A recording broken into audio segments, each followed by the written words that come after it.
His attorney general is suing a company over door-to-door sales that we recently highlighted on 6 on Your Side. Dave Zavolinsky is on the 6 on Your Side alert desk with the lawsuit. John, last Wednesday, our Mike McKnight showed how salespeople for Everlight Solar showed up at homeowners' doors outside of Omaha City's limits. Well, the salespeople work to inform people about the possible benefits of solar power, but they don't seem to take no for an answer. As one homeowner showed with her doorbell camera video, there's a do not disturb sign on the door because she's working from home. A phone call. Go away. Are you kidding me? Have you heard about the hurt going on in the neighborhood? We're out here for the No, local you have no respect. program. Get off of my property. And he shrugged his shoulders at me and then just continued talking.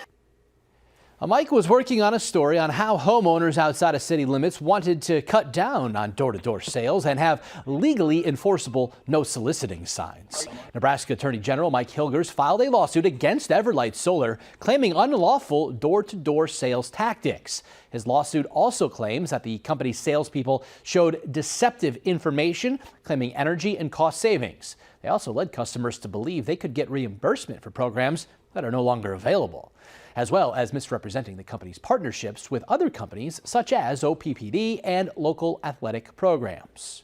Reporting from the 6 on Your Side alert desk, I'm Dave Zavolinsky.